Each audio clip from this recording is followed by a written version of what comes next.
Hello, everyone, and Hi. welcome to the Next Best Picture podcast, where I am being joined right now by the writers and directors and producers wearing so many hats of the film Freaky Tales and a Boden and Fleck. Hello. Hello, thanks for Hey. having us. Hi.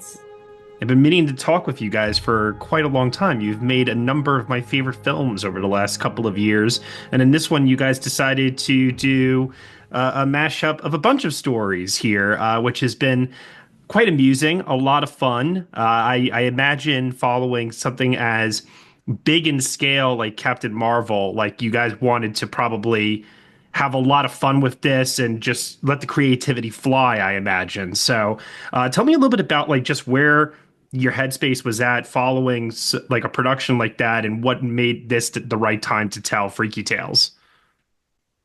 Well, there's a number of ways to answer that. We did Captain Marvel, and then we went straight into Mrs. America, which is a TV show with Kate Blanchett, and then pandemic happened, and then we made Masters of the Air coming out of that, and we met Tom Hanks that through that. But like all of that was leading up to Freaky Tales because this is a movie I've been thinking about for literally decades. You know, just the idea of this too short song, Freaky Tales, was going to be a title that I was going to make a film about one day, but I didn't know what was going to be in it. So I was like pitching Anna different versions of it over the years, you know, which were fairly conventional. And she was never really that interested. And frankly, neither was I. Like we hadn't cracked it yet. And I think once we sort of thought about the anthology aspect of it, we could focus on the four chapters and tell each individual story is when it really like clicked in, and we could just like have fun with each story and just go all the way with it. Yeah. One of my favorite aspects of the movie is how you guys incorporate animation into, I think pretty much all of the stories, I think, have animation to some degree or another. Tell me a little bit about like how you guys chose to incorporate that, the artists behind it, and just what went into it. Yeah, we just this is like such a cinematic mixtape. That's like how we approached it. So it's like in every moment we were thinking like, how can we push the style and form and just like think outside the box? This is not gonna be your average movie. This is, it's called Freaky Tales. So let's take a little inspiration from the title and like let it kind of embrace like it being the most of what it is. So every chapter we kind of have a different aspect ratio. We kind of really lean into the kind of movies and music that like inspires it. So the first chapter is like really inspired by like the punk genre. And Mm. so we like really kind of are inspired by like the punk zine kind of vibe and like that kind of we use animation that's very inspired by the kind of like punk zine Flyers, yeah. flyers and also like animation that you might see on like different kind of punk album art and things like that. And so we gave that to our artists and we said, let's go with something like this and like allowed that to kind of like help. And even like the form of the way that we shot it itself is inspired by like the Penelope Spheris documentary, Decline of Western Civilization, which is like that 16 millimeter kind of 4:3 vibe. And so, and then as like we move forward, the animation starts to change as like the inspirations for the vibe of it kind of start to change. And as it becomes like more of like a kind of, you know, like widescreen vibe, like we kind of leave that like line drawing kind of animation behind and we go like a little bit more into like the Yeah. 80s What goes kind the of. widescreen, like the anamorphic lenses and the sort of kung fu and Western films from the 70s and 80s. Yeah. Totally. There's a number of cast members, like you mentioned, meeting Tom Hanks before, and like a lot of people that you've worked with have prior relationships with. Some people you're working with for the first time here as well. But I'm curious to know specifically what makes Ben Mendelsohn an actor that you continually want to keep working with. I mean, he's just a wild man. Like we worked with him three times now, and he just brings so much enthusiasm. He brings so much spontaneity and volatility to the set, in a good way. In a way that you don't know what he's going to do next. and it's just really fun to have him around. And because really, as a director, you have an idea, you have something you're going for, and a person like Ben sort of upends all of that because he starts doing things you hadn't dreamed of, and some of it is totally not usable, and then you find these little gems, and it just makes your Yeah. job. It's part of what makes directing so fun.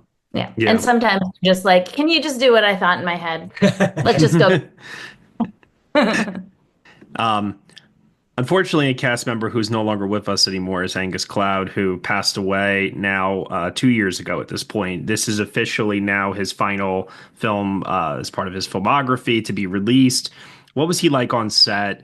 Just anything that you could share about him. Obviously, it was such a tragedy. He passed so young. Yeah.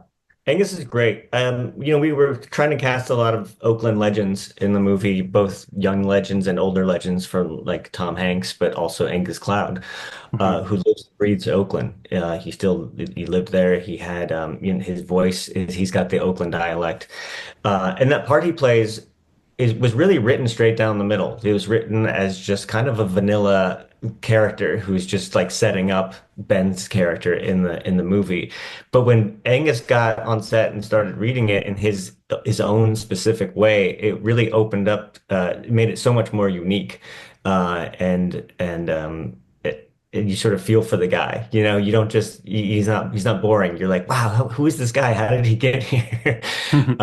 Yeah, it was just really it was lovely to have Angus in the movie. Yeah. The movie.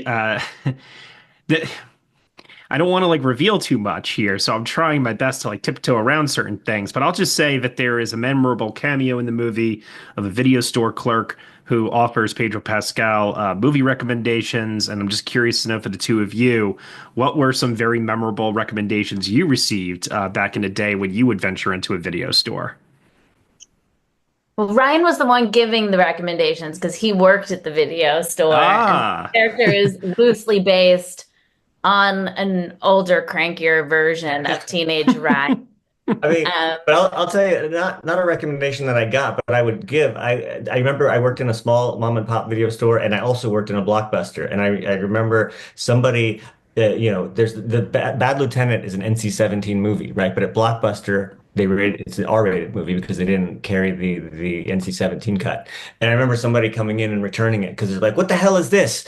I want to see Harvey Keitel's dick. This is not the right movie." And I was like, "Yeah, you're at the wrong place." and that person happened to be Quentin Tarantino. No, I'm kidding.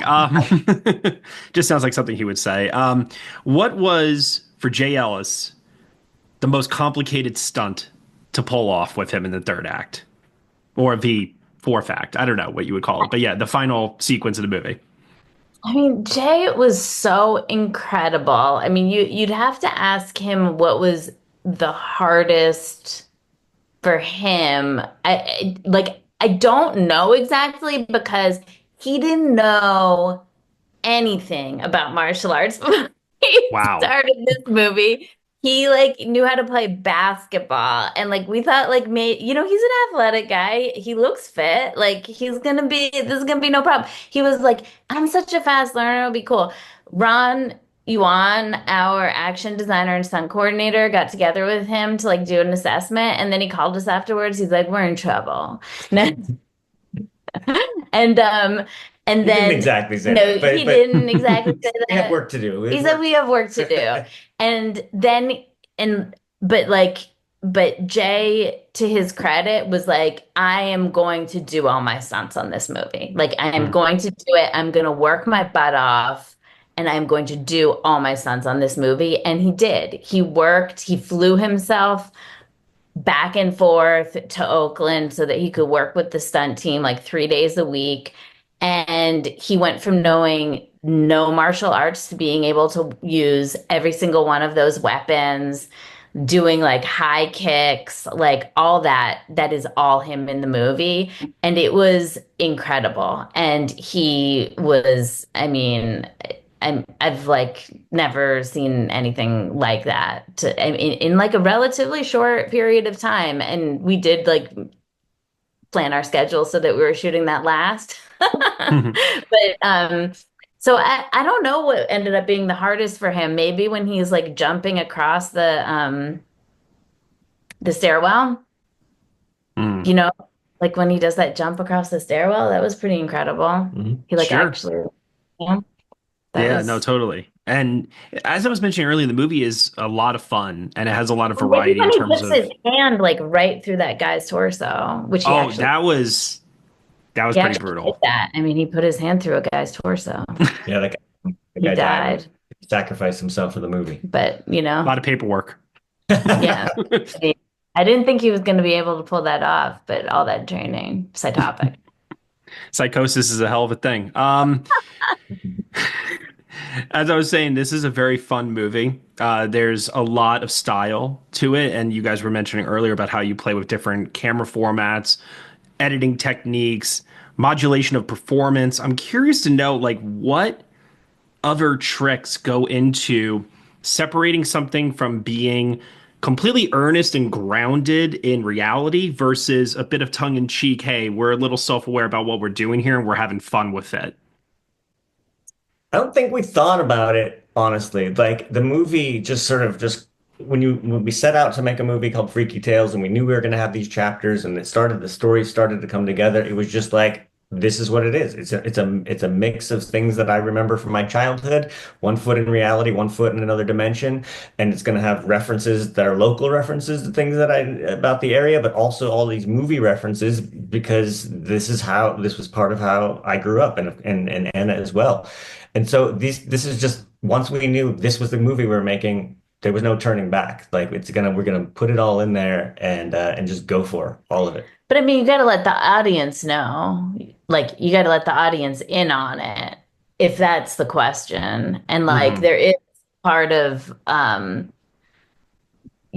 think that there was like part of it is like we're shooting this thing in this kind of like handheld, gritty, kind of very authentic, feels like a very authentic time, a very authentic place, naturalistic acting for the first little bit of the movie. And then all of a sudden, like, when they start to fight and like the guy pulls back that slingshot and then lets it out, there is like a moment in the movie where all of a sudden like we explode into another dimension and I think like we let the audience know like, okay, this is not just like a grounded movie anymore. Like this is like we've gone into another dimension. Like we've left reality, and it's okay to laugh with everybody. And like this violence is not going to hurt, and it's not going to um, be real, you know?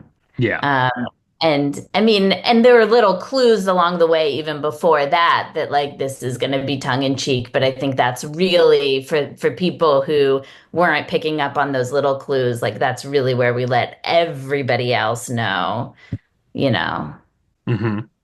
that they're in on it. Absolutely. The music is obviously such an important piece of the identity of this movie too. How did you guys get connected with Raphael Sadiq, and what was your direction to him to take this musically? Yeah, I mean he's another Oakland legend. So when we knew messing around with some composing, and so we contacted him and he would love the idea. And so yeah, I think we were just really getting him familiar with our references with the tone of the movie and like Tangerine Dreams score for the Sorcerer. We were playing a lot of that. And yeah, just that synthy kind of 80s vibe that he gravitated to as well. So yeah, I think he had fun with it.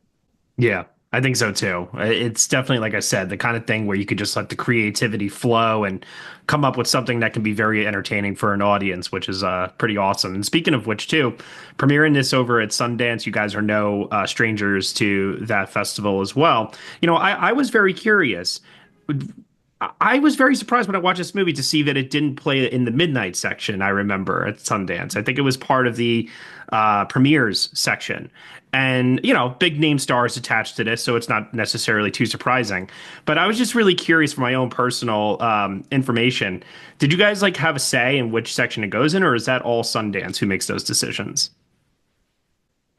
I think there's some back and forth. I think we just wanted, they wanted it to play early in the festival that first weekend, and then they were open to play. They actually wanted to play it on opening day, opening night Mm, film. I think yeah. it just opening night film, and we were happy with that. Yeah, I do remember seeing it that first night there. It was a good way to set the tone, if you will, for everything to come later. And it's interesting how now it's had this theatrical run this many months later. Hopefully, at some point, there is a home video release of some sort. I'm curious to know for such a film that pays homage to a time where now we're no longer selling VHS tapes necessarily. Have you guys put any thought into how you would want this to roll out for people to watch at home? Yeah, I think Lionsgate is putting out a when they put out the Blu-ray, it's going to come in a VHS packaging. Love it. Yes. That's what I wanted to hear, Ryan. I Oh, love it. happy to provide that information to you. That is awesome. That's great. Thank you for that. Well, thank you both of you for your time here. Really, really appreciate it. And obviously wishing you all the best of luck, whether it's on the small screen, the big screen, anything you guys do. I love your work. So thank you so much. Oh, thank you. Thank you. Good talking to you. Take care.